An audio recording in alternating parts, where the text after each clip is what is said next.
নমস্কাৰ, মই কিমকিয়ে পুনৰ মোৰ কিটচেনৰ পৰা আপোনালোকৰ ওচৰলৈ দুটা ধুনীয়া ৰেচিপি লৈ আহিছোঁ। আমি সাধাৰণতে মাছ, মাংস, কণী, পনীৰ এইবিলাক খুবেই খাওঁ, খাই ভালো লাগে। কিন্তু আমি মাজে মধ্যে বা প্ৰায়ে খাদ্যত শাক পাচলিও খাব লাগে, ল'ৰা ছোৱালীকো খুৱাব লাগে। প্ৰত্যেকবিধ শাক পাচলিতে কিবা নহয় কিবা ঔষধি গুণ থাকেই। আজি মই তেনেদৰে কচুৰে দুবিধ ৰেচিপি বনাবলৈ ওলাইছোঁ। কচুত প্ৰচুৰ পৰিমাণৰ আইৰণ থাকে। ৰক্তহীনতাত ভোগা লোকৰ কাৰণেতো কচু খুবেই ভাল। গতিকে মই এই দুটা ৰেচিপি আজি বনাইছোঁ। আপোনালোকে চাওকচোন মই এই ৰেচিপি দুটা কেনেদৰে বনাইছোঁ। আপোনালোকে বজাৰলৈ যাওঁতে চাগে নিশ্চয় এবিধ বস্তু দেখিছে। এই কচুবিধৰ নাম হৈছে নলকচু। আৰু আজি মই এই নলকচুৰেই দুটা খুব ধুনীয়া ৰেচিপি বনাম।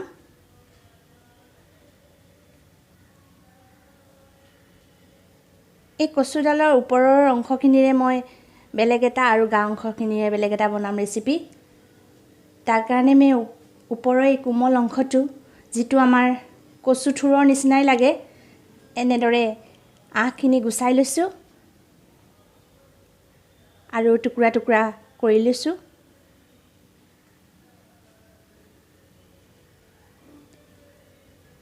এয়া মই টুকুৰা কৰি লৈছোঁ। ভালকৈ ধুই এতিয়া মই এইখিনি অলপ সময়ৰ কাৰণে, ধৰক 4-5 মিনিটমানৰ কাৰণে সিজাম।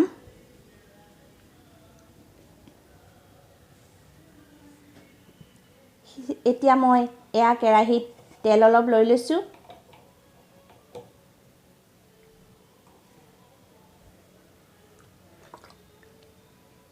আৰু ইয়াতে মই এতিয়া ক'লা জিৰা ফোৰণ দিলোঁ এয়া, আৰু দিছোঁ কেইটামান ফালি ফালি জলকীয়া। এতিয়া সিজাই লোৱা এই কচুখিনি মই ইয়াতে দি দিম।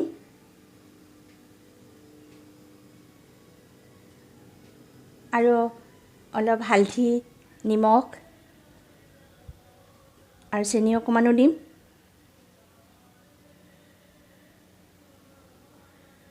ভালদৰে নিমখ হালধি দি লৰাই লৈছোঁ।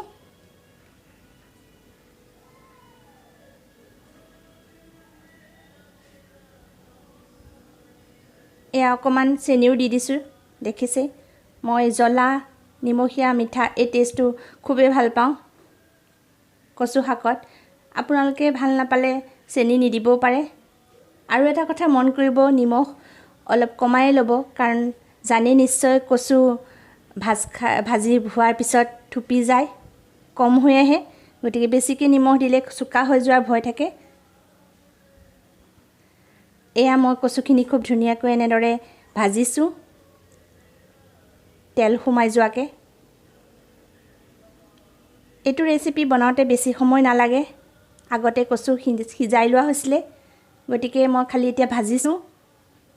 গেছটো কমাই ল'ব, নহ'লে জ্বলি যোৱাৰ ভয় থাকে কেৰাহীটো।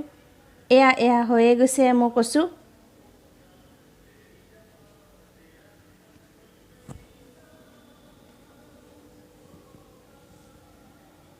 তেল ফুটিবলৈ আৰম্ভ কৰিছেই।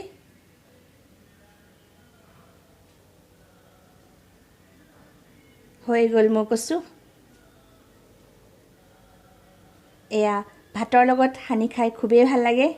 আজি আপোনালোকে যদি আগতে বনোৱা নাই, বনাই চাব পাৰে। এতিয়া মই গা অংশটোৰে বেলেগ এটা ৰেচিপি বনাম। তাৰ কাৰণে মই গোল গোলকৈ এনেদৰে কাটি লৈছোঁ।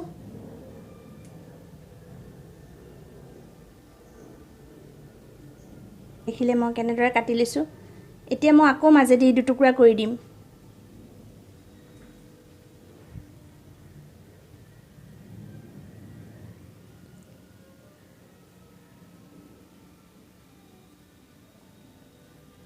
টুকুৰা কৰি ল'লোঁ মই, আৰু ভালকৈ বাকলিখিনি গুচাই লৈছোঁ।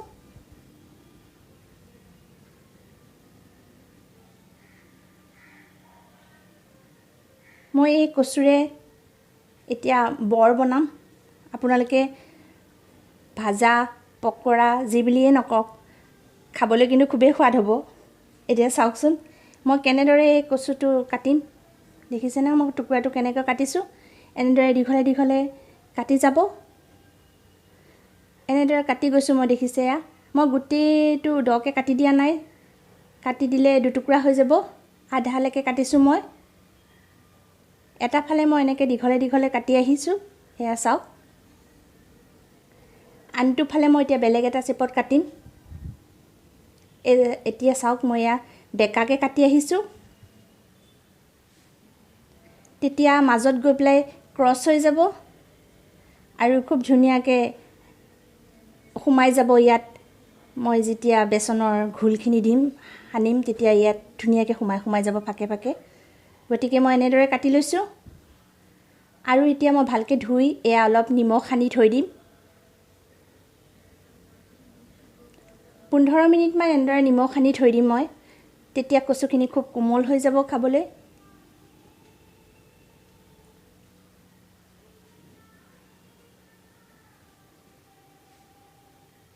এতিয়া মই বাটি এটাতে অলপ বেচন লৈ লৈছোঁ 3 চামুচমান বেচন লৈছোঁ এয়া মই অলপ ময়দা লৈছোঁ এয়া আৰু এয়া লৈছোঁ চাউলৰ গুড়ি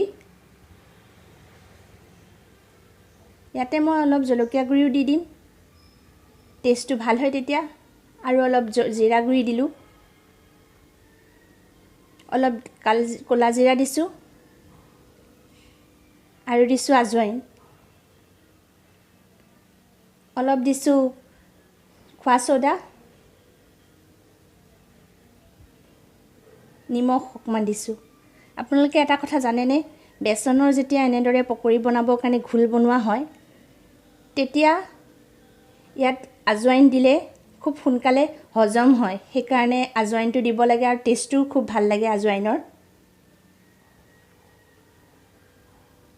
এতিয়া মই খুব ভালদৰে এনেদৰে সানি লৈছোঁ আপোনালোকে এই ঘোলখিনি বনাওঁতে এটা কথা মন কৰিব যাতে নিমখটো কমাই দিয়ে কাৰণ আগতে কচুখিনিত নিমখ সানি থোৱা হয় এতিয়া মই এয়া দেখিছে কেনেদৰে খুব পাতল ধুনীয়া ঘোল এটা বনাই ল'ম যাতে গোটা গোটা উঠি নাথাকে এয়া মোৰ ঘোল ৰেডি হৈ গ'ল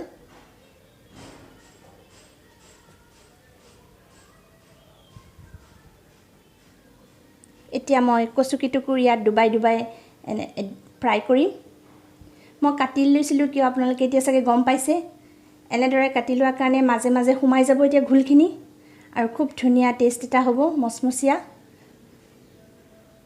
গেছটো কমাই লৈ এতিয়া অকণমান সময়ৰ কাৰণে মই ভাজি থাকিম গেছ সদায় পকৰি বনাওঁতে গেছ কমাই ল'ব লাগে তেতিয়া ধুনীয়াকৈ ভিতৰটো সিজি যায়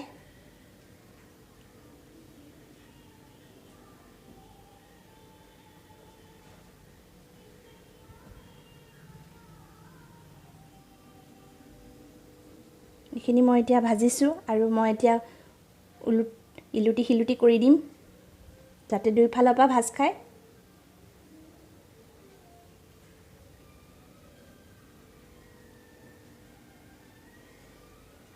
এয়া দেখিছে মই কেনেদৰে ভাজিছোঁ আৰু এয়া আমাৰ পকৰি হৈয়ে গ'ল নলকচু বৰ আৰু নলকচুৰ ধুনীয়া ভাজি এটা ইয়াতে মই অলপ ক'লা নিমখ চাট মছলা জলকীয়া গুড়ি ছটিয়াই দিছোঁ খাবলৈ তেতিয়া খুবেই ভাল লাগে আপোনালোকে আজি এইটো ট্ৰাই কৰি চাব পাৰে ঘৰত যদি আগতে নাই খোৱা মোৰ ৰেচিপিটোতে আপোনালোকক কেনে লাগিলে লাইক শ্বেয়াৰ কমেণ্ট কৰি জনাব আৰু ছাবস্ক্ৰাইব কৰিবলৈ নাপাহৰিব চেনেলটো কাষতে থকা বেল আইকনটো টিপি দিব তেতিয়া মোৰ আহিবলগীয়া ৰেচিপিবিলাক চাই থাকিব পাৰিব